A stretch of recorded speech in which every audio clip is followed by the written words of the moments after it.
नमस्कार दोस्तों। एक गांव था। एक गांव में एक किसान रहता था। किसान बहुत गरीब था और अपना गुजर बसर करता था। दोस्तों, एक कहानी आपको बहुत ही सच्चा प्रेरणा दे के जाएगी। दोस्तों, बहुत ही गरीब था वो और उसके दो बच्चे थे, छोटे छोटे, जिसका उसने नाम सुरेश और नरेश रखा था। दोस्तों, सुरेश और नरेश दोनों बच्चे दोस्तों घर पे रहते थे। उसका किसान का बहुत ही गरीबी हाल था। गरीबी में बच्चों को वो पढ़ा नहीं सकता था। उसके बच्चे वो घर पे ही रहते थे। दोस्तों, जब उसके बच्चे वो घर पे ही रहते थे और वो परेशान करते रहते थे, लेकिन गरीबी में उसका गुजर बसर ऐसे ही चलता रहता था। दोस्तों, गरीबी का कारण था, कुछ समय बीता। कुछ समय बाद उसकी माता खत्म हो गई। दोस्तों, कुछ समय दोस्तों पिता ने उन बच्चों को पाला। उसके बाद पिता की भी साया टूट गया। दोस्तों, पिता भी चल बसे। अब जब पिता भी चल बसे दोस्तों, अब बेटा दोनों परेशान होने लगे। सुरेश नरेश धीरे धीरे दोस्तों वो बड़े होने लगे। समय बीतता गया। समय बीतते बीतते दोस्तों बड़े हो गए, अपना काम करने लगे। खेती का काम उन्होंने अपने आप करने लगे। पास में एक चाची रहती थी। चाची कहती थी, बेटा आप क्यों ना शादी कर लेते, बहुत मेहनत करते हो। जिस घर में स्त्री नहीं रहती है उस घर में भूत रहता है भैया, भूत। चाची की ये बात सुनकर बेटा कहते दोनों, सुरेश नरेश, कर लेंगे माँ जी, चिंता मत करो। ऐसे ही धीरे धीरे समय बीतता गया। समय बीतता गया दोस्तों।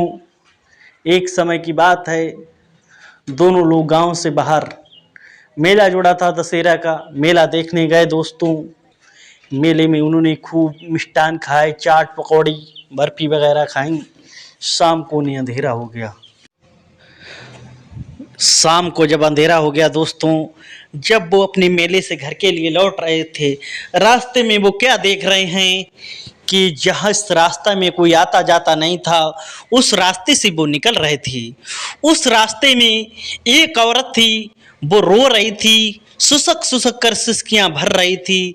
वो औरत अकेले रो रही थी। शाम का टाइम था दोस्तों। अब दोनों सुरेश और नरेश उसे देखकर रुक गए। दोस्तों, सुरेश बड़ा था, नरेश छोटा था। दोस्तों, जब दोनों रुक गए तब नरेश भैया सुरेश भैया से कह रहा है, अपने बड़े भैया से, भैया इस रास्ते पर, इस सुनसान जगह पर ये औरत रो रही है, इससे पूछो क्या कारण है। अगर इसको इस रास्ते पर छोड़ देंगे तो पता नहीं कितने जीव जंतु रहते हैं, इसे खा जाएंगे। भगवान के भरोसे भी इसको यहाँ पर नहीं छोड़ा जा सकता है। दोस्तों, अब दोनों भाई आपस में बात करते हैं, सुरेश और नरेश, और उसके पास आते हैं। कहते हैं, आप इस समय यहाँ पर क्यों रो रही हो, क्या बात है। वो कहती है कि मैं क्या करूं, मुझे जब अपनों ने ही धोखा दिया तो मैं किसको कहूं। कहा, क्या बात है बताओ तो। कहा, मैं दिमाग से कमज़ोर हूँ, मैं पागल हूँ। मैं अपने घर पर रहती थी, अगर मैं खाना बना नहीं पाती, चावल बनाऊँ तो उसमें आटा डाल देती, और आटा रोटी पहूँ तो चावल डाल देती। मुझ पे कोई काम नहीं होता। इस तरीके से मेरे माता पिता मुझसे बहुत परेशान हो गए कि ये पागल है, इसका क्या करूँगा। इसलिए वो लोग मेला में छोड़कर मुझे चले गए। दोस्तों, मेरे सगे माता पिता थे। वो औरत कह रही है, किसको दोष दूं, जब मुझ पे काम बिगड़ जाता है तब मुझे अकल आती है।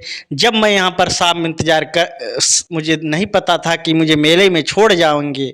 जब मुझे छोड़ दिया, मैं ढूंढ रही, तब मुझे ध्यान आया कि मेरे माता पिता शाम को बात कर रहे थे कि इसे मेला दिखाने ले जाऊंगा और वहीं पर छोड़ आऊँगा। ये बात है। तभी सुरेश और नरेश ने कहा, आप बुरा ना मानो, तो एक बात कहूँ, कह रहे बताओ कि तुम इस जंगल में, इस रास्ते में तुम्हें सही नहीं रहेगा। आप ऐसा करो, आप मेरे घर पर चलिए, चाहे 1 दिन 2 दिन जितना चाहें उतना रहिए दोस्तों। क्योंकि सुरेश और नरेश उसे घर पर अपने ले आए।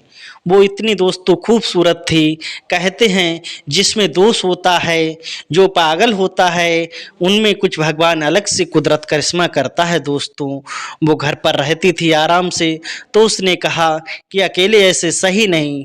इससे दोस्तों जो चाची थी वो उनको अपने बेटा जैसा मानती थी। चाची घर पर आईं, कहा बेटा कोई चिंता की बात नहीं है, मुझे बहुत खुशी हुई है कि आप एक बहू ले आए। ऐसा करो तुम शादी कर लो। अब छोटा वाला कहता है नरेश भैया तुम बड़े हो, तुम कर लो, मैं तो भाभी के साथ रहूँगा। दोस्तों चाची सुरेश की बारात करवा देती हैं और आराम से गीत गान होते हैं, आराम से रहने लगते हैं। चाची बहुत खुश हो गई दोस्तों। अब धीरे धीरे समय बीतता गया। जब उससे कहा जाता था कि खाना बना लो, तब दोस्तों वो ही काम करती थी। चावल में गेहूं का आटा डाल देती थी, उस पे कोई काम ढंग से नहीं होता था। इसलिए सुरेश को गुस्सा आता था, लेकिन सुरेश करे तो क्या करे, क्योंकि सुरेश को तो पहले ही मालूम था। सुरेश बोला इससे तो मेरी पहले ही जिंदगी अच्छी थी न बेटा। छोटा भैया नरेश बोला कोई बात नहीं है, चिंता मत करो, सब कुछ सही हो जाएगा दोस्तों। एक दिन की बात है कि वो जब खेत पे सुरेश कह गया कि आज खेत पर खाना लेकर आना दोस्तों। वो खाना लेकर जैसे ही घर से निकली तो देखा ऊपर लकड़ी का गट्ठर रखा हुआ था। लकड़ी के गट्ठर में उसकी साड़ी हिलक गई। तब वो कह रही बहन लकड़ी तुम मेरे साथ चल लोगी? अरे तुमने पहले कहीं नहीं बताया, मैं तुम्हें साथ ले चलती दोस्तों। क्योंकि वो पागल थी, मूर्ख थी। उसने उस लकड़ी को, गट्ठर को सिर पर रख दिया और चलने लगी। चलते चलते दोस्तों रास्ते में बबूर के कांटे पड़े, उसमें उसकी फिर से साड़ी हिलक गई। बोला अरे बबूर बहन तुम क्यों दिक्कत में हो, तुम भी मेरे साथ चलोगी? लो तुम्हें साड़ी मेरी अच्छी लग रही दोस्तों। उसने साड़ी उतारी और वहीं पर फेंक दी। अब पहुंचते पहुंचते जैसे ही दोस्तों उसके देवर नरेश ने देखा कि भैया सुरेश देखिए भाभी नंगी आ रही हैं, देखिए दोस्तों। जैसे ही कहा जाओ अपनी धोती इनको पहना दो दोस्तों। उस समय धोती का जमाना था, लोग धोती पहनते थे। जब वहां पर पहुंचे दोस्तों, कहा अरे साड़ी कहाँ है, ये गट्ठर क्यों लेके आ रही? तब उसने कहा ये मैं जब घर से निकली तो एक गट्ठर में मेरी साड़ी ही लग गई। मैंने कहा लकड़ी दीदी तुम मेरे साथ चलोगी, इसीलिए मैं लकड़ी दीदी ने कहा मैं तुम्हारे साथ चलूंगी, इसलिए मैं इसे अपने सिर पर रख के आई। अब दोस्तों उसने कहा साड़ी, फिर से कहा जो बबूर बहन थी उन्होंने मेरी साड़ी हिलगा ली, तो मैंने कहा तुम्हें साड़ी अच्छी लग रही है तो ले लो, मैं इसीलिए साड़ी फेंक के आई। तभी सुरेश ने कहा जा पागल साड़ी जल्दी से लेके आ। वहां से साड़ी लेके वो अपना दिमाग दोस्तों पकड़ कर बैठ गया। कहा ये तो वास्तव में मूर्ख है, मेरे लिए जीने की मैं तो खुद पागल बना हुआ हूँ। फिर क्या होता है श्रोताओं, ध्यान से सुनिए मेरे प्यारे दर्शक। अगर आपको ये कहानी अच्छी लगती हो तो प्लीज लाइक करें, शेयर करें, चैनल को सब्सक्राइब करें दोस्तों। एक दोस्तों बहुत कीमती उन्होंने एक भैंस पाल रखी थी दोस्तों, और कहा भैंस बीमार थी, इसलिए उसे चराने के लिए सुरेश नरेश नहीं ले गए। वो अपनी पत्नी से कह के गए दोस्तों कि जाओ इसे जब धूप लगे तो इसे पानी पिला देना, और धूप प्यास लगे तो पानी पिला देना, धूप लगे तो छांव में बांध देना। दोस्तों उसने पानी पिलाया। पानी पिलाने के बाद में उसे पेशाब लगी। जब उसने पेशाब की तो उसने सोचा कि अरे इस भैंस का तो पेट फट गया है, ये भैंस मर जाएगी, इसलिए इसे बेचना चाहिए दोस्तों। उधर से एक दोस्तों दाल बेचने वाला आ रहा था। दाल बेचने वाले से कहा भैया आप मुझे दाल दे दो और मेरी भैंस ले लो। उसने कहा अरे पागल है, तुझे तो दाल देनी है, कहा पूरी तू मेरी साइकिल की दाल ले ले और मुझे भैंस दे दे दोस्तों। उसने दाल दे दी और भैंस को ले गया। उसने कहा ये तो मेरी खूब लगी है दोस्तों। शाम को जब सुरेश नरेश आए तो उन्होंने देखा कि भैंस नहीं है। कहा भैंस कहाँ गई? तो कहा आपने कहा पानी पिला दो दोस्तों। तब उसने कहा स्वामी मैंने पानी पिलाया और उसका पेट फट गया। तभी मैंने कहा ये मर जाएगी, इसलिए मैंने इसे बेचकर मैंने दाल ले ली। कहा अरे मूर्ख, उसे देवर ने कहा मूर्ख, उसे पेट नहीं फटा, उसे पेशाब लगी होगी। अब ये बात सुनकर दोस्तों सुरेश और नरेश को बहुत ही गुस्सा आया। अपने आप को परेशान से महसूस करने लगे कि ऐसा करो, अब दोनों लोग शाम को मंत्रा बना रहे हैं कि इस भाभी को, इसको मूर्ख स्त्री को, मुझे पागल स्त्री को, इसको कहीं छोड़ना पड़ेगा। दोस्तों उन्होंने शाम को ये कहा कि मुझे छोड़ना पड़ेगा, और उस पागल औरत ने ये बात सुन ली कि ये मुझे छोड़कर कहीं चले जाएंगे, तब मैं कहाँ जाऊंगी। उन्होंने कहा चलो संदूक में सामान रख लें। दोनों ने संदूक में सामान रखा, एक बक्से में, लेकिन उसने बक्से से सारा सामान उठा लिया और अपने आप वो बक्से में सो गई। दोस्तों बक्से में सो गई। जब 11 बजे रात के तो सुरेश नरेश ने सामान उठाया, बक्सा लेकर सिर पर रखकर चले गए। दोस्तों चलते चलते जंगल में पहुंचे, चलते चलते वहां पर थक गए थे। उन्होंने सोचा कि अब क्या करूं कि इस बक्से को वहीं पर रख दूं। तभी नरेश भैया बोला मुझे ये लग रहा है इस बक्से में कुछ हलचल मच रही है। दोस्तों जब बक्सा खोला तो उसमें उसकी वही पागल स्त्री निकली। कहा तुम मेरा पीछा नहीं छोड़ेगी? कहा मैंने सुन लिया था तुम मुझे लोग छोड़कर जा रहे हो, इसलिए मैं तुम्हारा पीछा नहीं छोड़ूंगी। दोस्तों कहा इस जंगल में ऐसा करो, सुरेश बोला मुझे बहुत तेज नींद लग रही है, मैं सोने जा रहा हूँ। और नरेश से कहा तुम मेरी रक्षा करना, यहाँ जानवर बहुत हैं। कहा ठीक है भैया सो जाओ।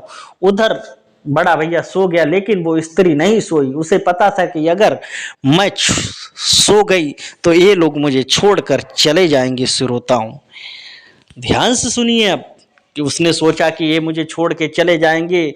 उसी समय क्या होता है दोस्तों, जिस पेड़ के नीचे लेटे थे, बरगद का पेड़ था, उस पर्वत पर दोस्तों एक तोता और एक मैना रहा करता था। दोस्तों तोता मैना आया और कह रहा है आपस में, कह रहा कि मैना देख। तोता से मैना कह रही तोता से देख, अरे देख ये स्त्री नीचे लेटी है, बिल्कुल मूर्ख है, ये पागल है, इसने दोनों दो लोगों को घेर रखा है। लेकिन सुन, ये स्त्री पागल तो है, मूर्ख तो है, लेकिन इसके अंदर इतना गुण है, इतना इसके अंदर हुनर है जो किसी को पता नहीं है। अगर इस बरगद के 2 पत्ते इसने खा लिए, इस जमीन को अंदर का ये देख सकती है। तुम्हें पता है इस जमीन के अंदर बहुत हीरा जवाहरात का एक मटका दबा है, जिससे इसके गरीबी दूर हो सकती है। लेकिन इस पेड़ के पत्ते इसे खिलाएगा कौन? अगर जो मेरी बात सुन रहा हो तो इसको इस पेड़ के 2 पत्ते खिला दे। दोस्तों मैना ने तोता से ये बात कहा। जब मैना ने तोता से कहा तो ये बात नरेश था, जो देवर था, उसने सुन लिया। उसने तुरंत मौके का फायदा उठाते हुए 2 पत्ते तोड़े। और दोस्तों 2 पत्ते तोड़कर सीधा जब 2 पत्ते तोड़े और दिए भाभी को कि भाभी ये दोनों पत्ते खा लो। भाभी ने कहा मैं पत्ते नहीं खाऊंगी, ये कोई खाना है, ये भोजन है, मैं इन पत्तों को कैसे खा लूं। तभी वो बोला नरेश बोला भाभी अगर तुम्हें मेरे साथ रहना हो तो तुम्हें यही खाना पड़ेगा, यही भोजन खाना पड़ेगा, यही पत्ते खाने पड़ेंगे। दोस्तों जबरदस्ती उसने पत्ते को खिला दिया। जब उसने पत्ते को खा लिया, उसका दिमाग थोड़ा सा सही हो गया, उसे जमीन के अंदर देखने की शक्ति आ गई। दोस्तों उसे जब जमीन के अंदर देखने की शक्ति आ गई, तब वो क्या कहती है दोस्तों कि हे देवर देखो, जहां पर ये मेरे पति सुरेश लेटे हुए हैं, यहाँ पर तो बहुत ही माल गड़ा हुआ है। एक बहुत बड़ा बक्सा है, वो सोने चांदी और हीरा जवाहरात का भरा हुआ है, उसे खोलो, उसमें बहुत सारा माल है। दोस्तों देवर ने कहा अरे मुझे तो पता है। दोस्तों जैसे ही अपने भैया सुरेश को कहा कि भैया सुरेश बहुत टाइम हो गया तुम्हें सोते हुए, अब जल्दी से उठो। जब कहा भैया तुम्हें बहुत टाइम हो गया सोते हुए, जल्दी से उठो, तब दोस्तों भैया उठा और नरेश ने जैसे ही वो रास्ते में दोस्तों जहाँ पर वो सोया हुआ था, सारा तुरंत खुरपी से खोदा और वहाँ पर बहुत बड़ा बॉक्स निकला। बॉक्स में बहुत सोने चांदी हीरा जवाहरात सरपियाँ थीं। उसको देखकर दोस्तों सुरेश बहुत खुश हुआ। सुरेश ने कहा अरे भैया नरेश, तुम्हें किसने बताया कि यहाँ पर सोना चांदी हीरा जवाहरात है? कि अरे भैया, जिस भाभी को हर के लोग मूर्ख समझते थे, पागल समझते थे, इसके अंदर कितना बड़ा गुण है, कितना बड़ा हुनर है, इसे भगवान ने करिश्मा दिया है, इसे भगवान ने चमत्कार दिया है। ये सब मुझे पहले नहीं पता था, ये सब मुझे अभी पता लगा। हे भगवान की मेहर है, भगवान की कृपा है कि हम लोगों को अब काम नहीं करना पड़ेगा और मेरी गरीबी दूर हो जाएगी। दोस्तों, ये बात सुनकर सुरेश को सारा हाल बताया नरेश ने कि हमारी भाभी पर को जमीन के अंदर देखने की शक्ति है, वो जो ऊपर से ही देखकर बता देंगी इस जमीन के अंदर क्या है क्या नहीं है। दोस्तों, अब वो अपनी भाभी को घर पर ले आए और कहा, आज से भाभी से कोई बात नहीं कहोगी। अगर भाभी पागल हैं तो क्या हुआ, हमारी जो चाची हैं उन्हें तो भी हमारा सहारा है, वो हमें अपना बेटा मानती हैं, वो बुजुर्ग हैं, बेचारी बूढ़ी हैं, उन्हें तो 2 बच्चों का सहारा मिल जाए तो इससे बड़ा क्या होगा। दोस्तों, जब ये बात सुनी कि आज से चाची सब कुछ बताया करेंगी हमारी इस भाभी को, अब क्या होता है श्रोताओं, धीरे से ध्यान से सुनिए। अब वो चाची आती हैं, बहू को देखकर बहुत खुश हो जाती हैं। अब वो धीरे धीरे दोस्तों पागलपन उसका छूटने लगता है, और जब पागलपन उसका धीरे धीरे छूटने लगता है, अब वो सही से काम करने लगती है, सही से खाना बनाने लगती है। दोस्तों, पहले क्या होता है, वो खीर में नमक डाल देती थी और सब्जी में नमक की जगह पर शक्कर डाल देती थी। अब वो ऐसा नहीं करती है, क्योंकि जब से उसके अंदर उसका दिमाग खुल गया तब से उसके अंदर शक्ति आ गई है। अब दोनों भाई सुरेश और नरेश खुश रहने लगे। उधर बूढ़ी चाची को 2 बेटों का सहारा मिल गया, जिससे बहुत खुश होने लगी हूँ। दोस्तों, आपको ये वीडियो मेरी थोड़ी सी भी अच्छी लगी हो तो लाइक शेयर, चैनल को सब्सक्राइब जरूर करें। जय हिंद, वंदे मातरम। फिर मिलते हैं एक नई कहानी के साथ।